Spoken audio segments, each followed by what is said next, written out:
This person that I see in this photo, don't tell me this is her. This is the story of how I stumbled across this photo when I was at work, and how things proceeded from then onward. The photo was of one of my husband and his lover. I realized that I had been deceived for a long time, and I asked my husband for a divorce. The story goes on with how he scoffed and made fun of me. What do you think you're going to do if you divorce me? You really believe you can live on your own?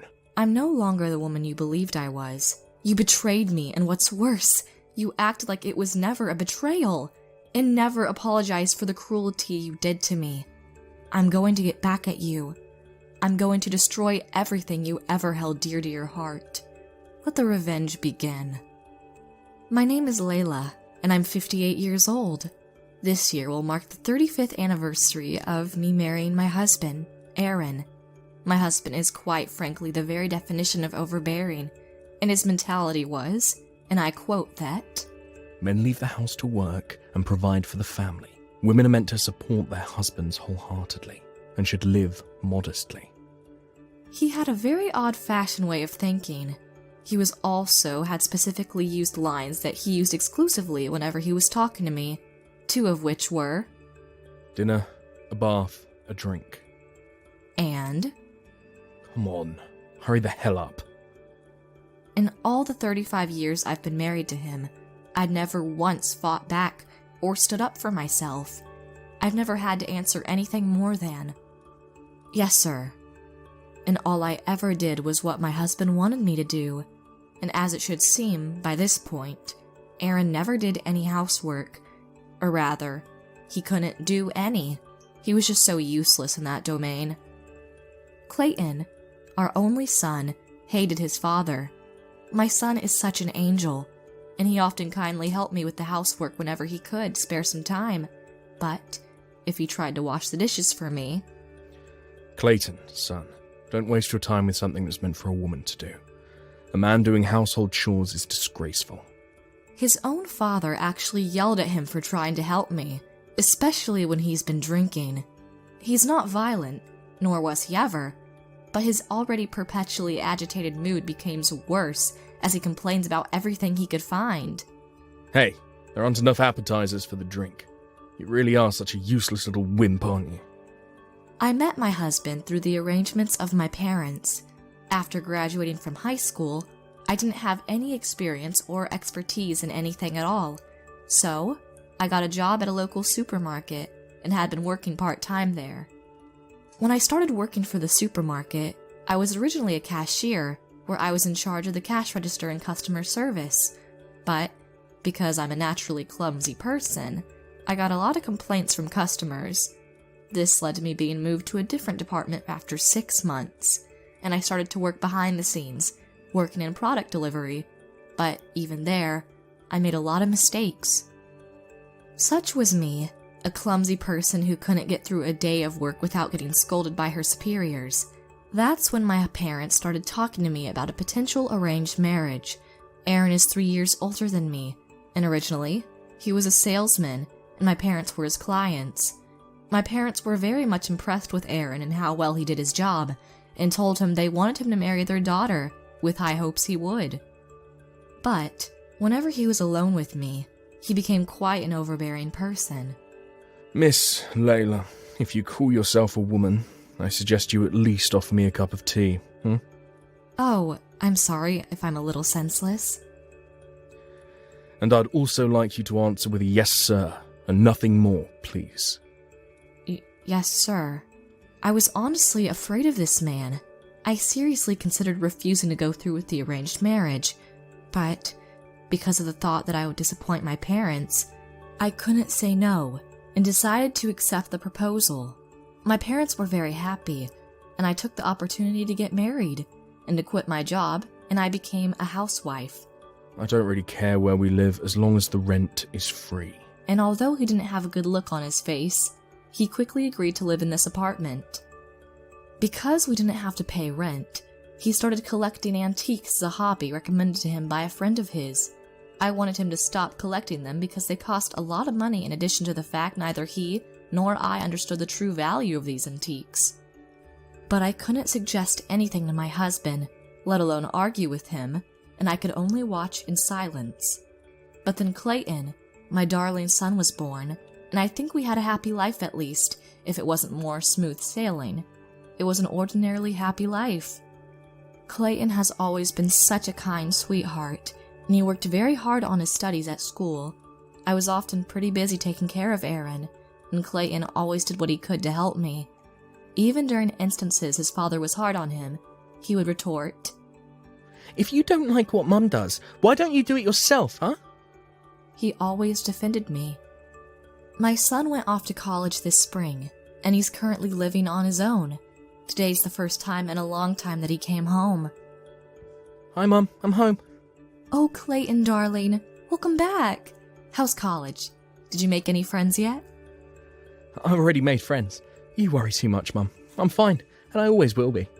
He sat himself down on the sofa in the living room. "I actually came home today to talk to you about something." He went on to tell me about a housekeeping service that an acquaintance of his had launched not too long ago, and one of his purposes for coming home that day was to recommend it to me. When I started living alone, I realised something. Your house is perfect. And then I thought to myself, this could work as a job. I was praised for the housework I took for granted, and I was frankly very surprised. Oh dear, I only ever did everything that anyone else can do, but doing it for a job? I couldn't possibly do something like that. That's not true, Mum. The house has always been in such great shape because of all the things you do for it. And with those skills of yours, I know it will be a great job for you.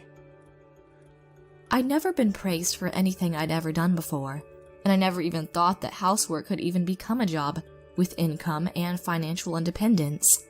And yet my own son told me about it and suggested I shoot for it. To be completely honest with you, I was very intrigued. I wanted to try a job in housekeeping services. In the evening, I asked my husband about it, but, as one could expect by now, he was adamantly against the idea.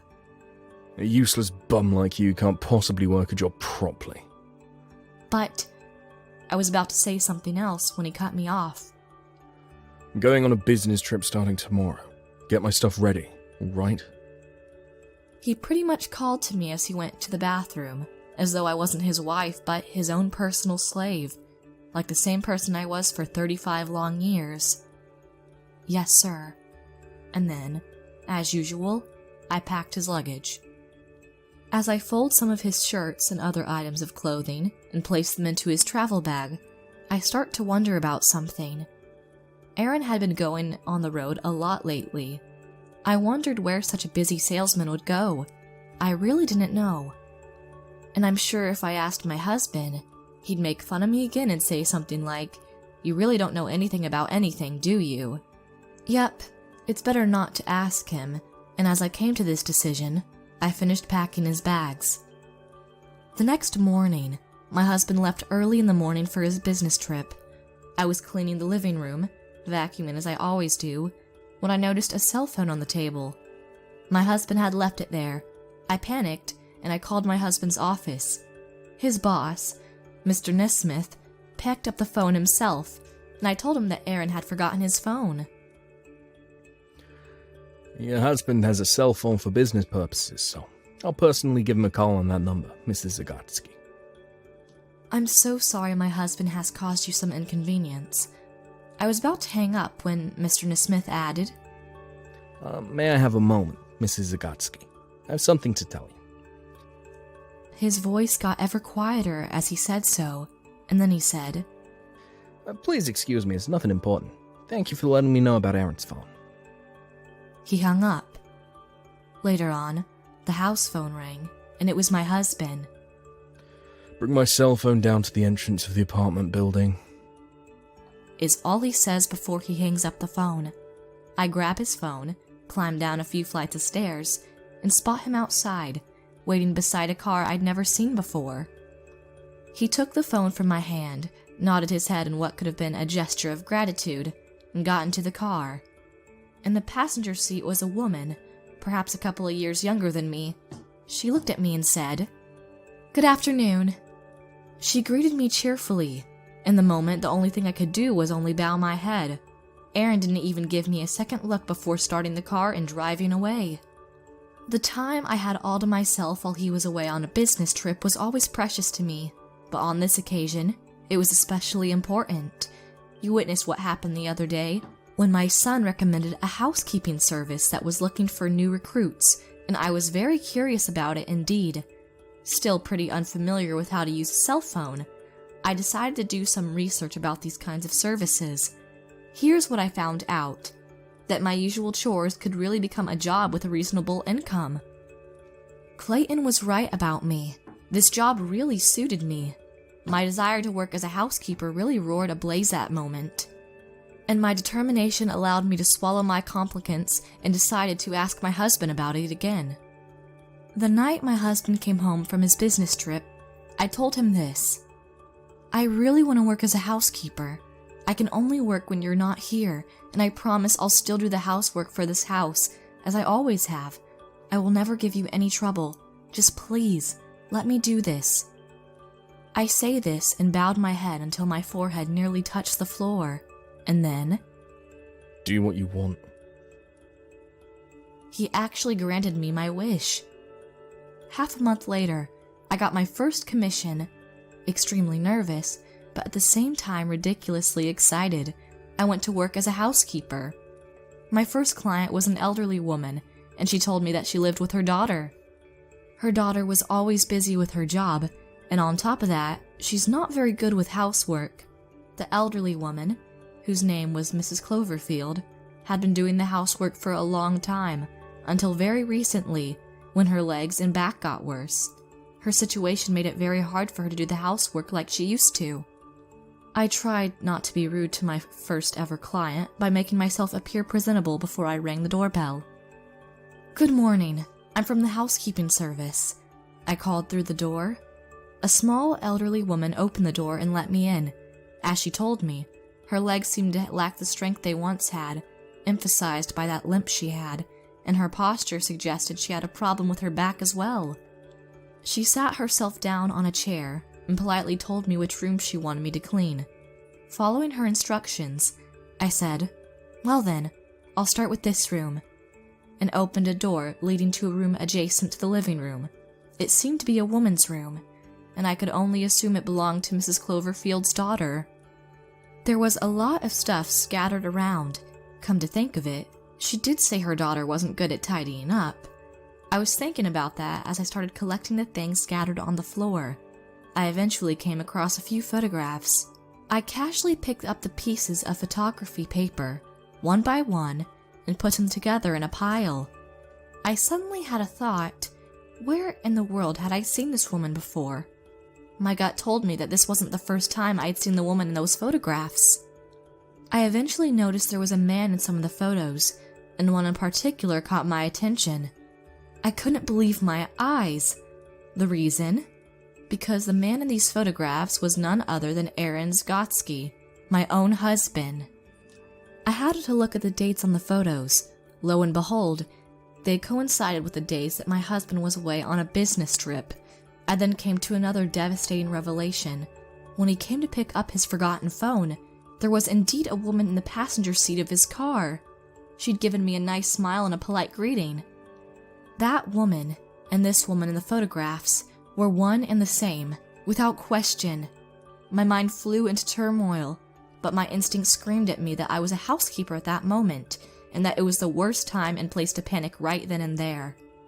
I thought to myself, I'm going to do a good job first, then I'm going to worry about what I just saw. And that's exactly what I did.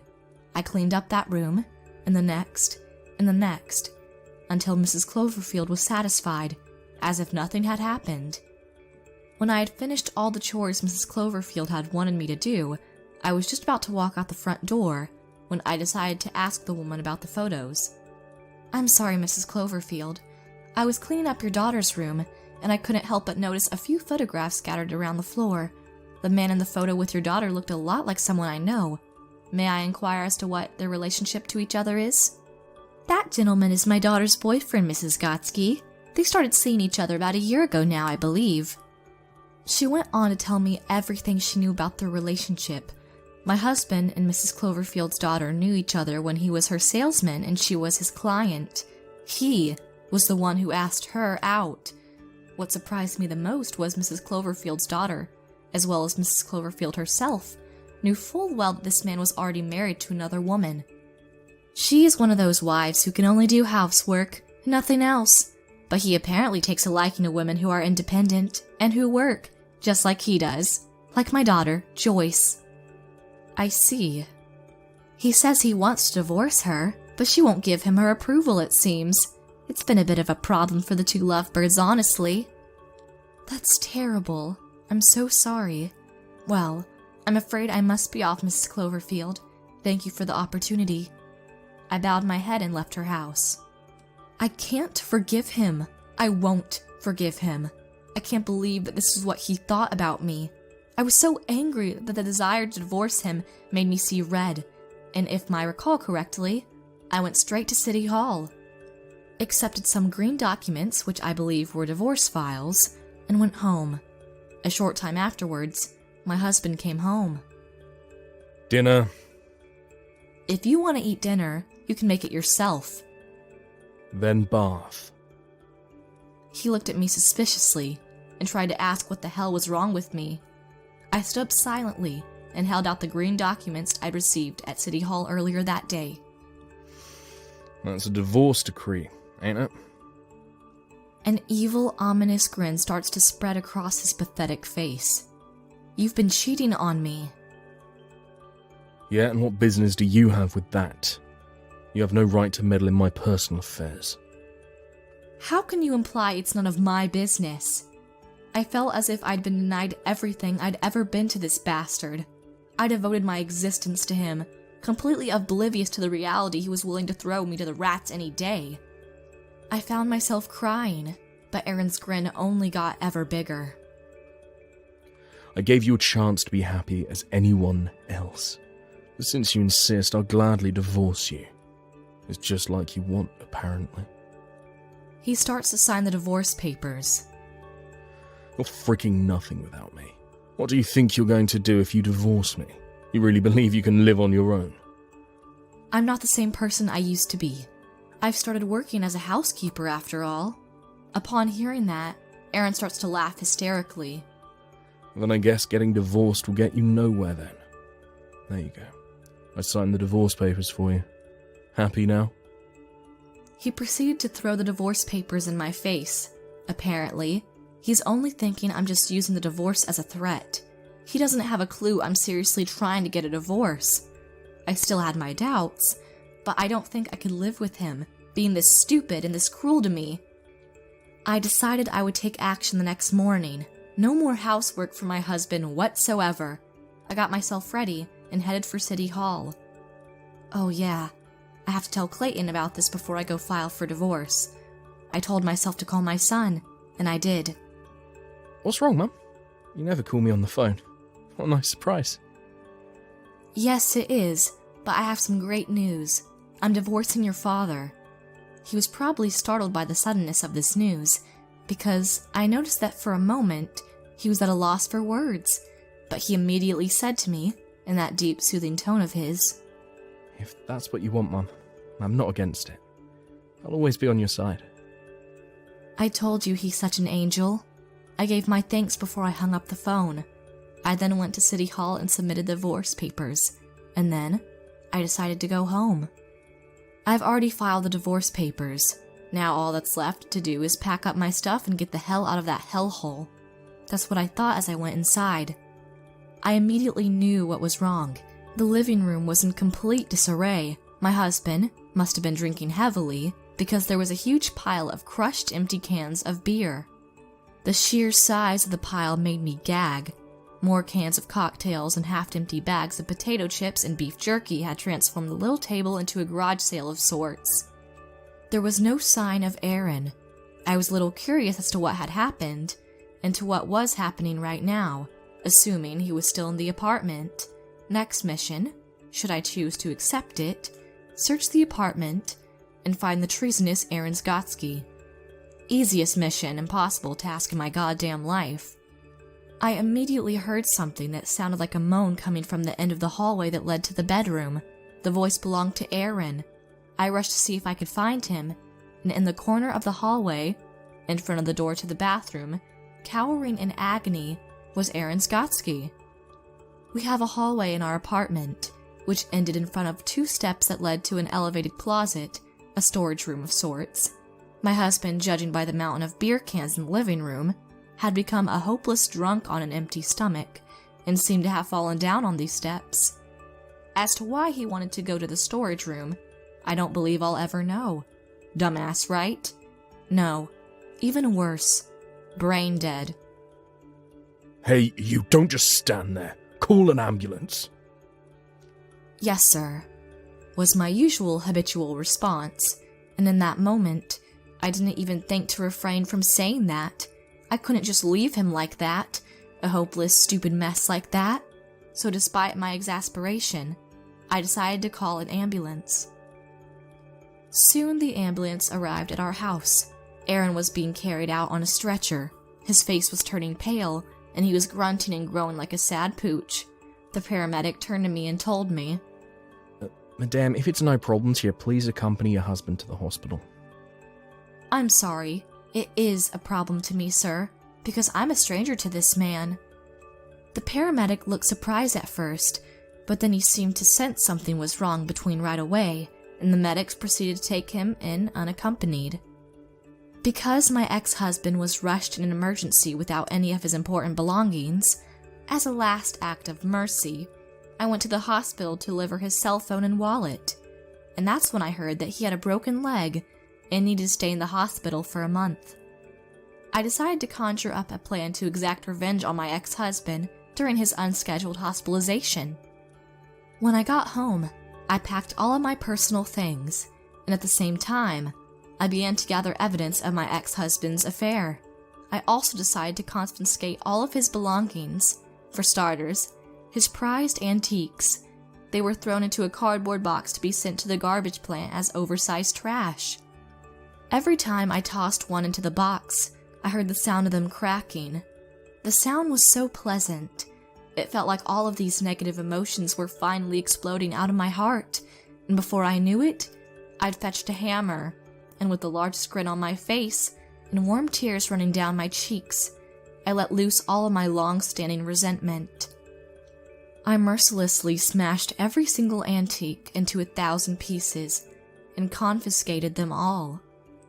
By the time a month had passed, I'd moved out of the apartment and had started renting a new apartment where I now live alone.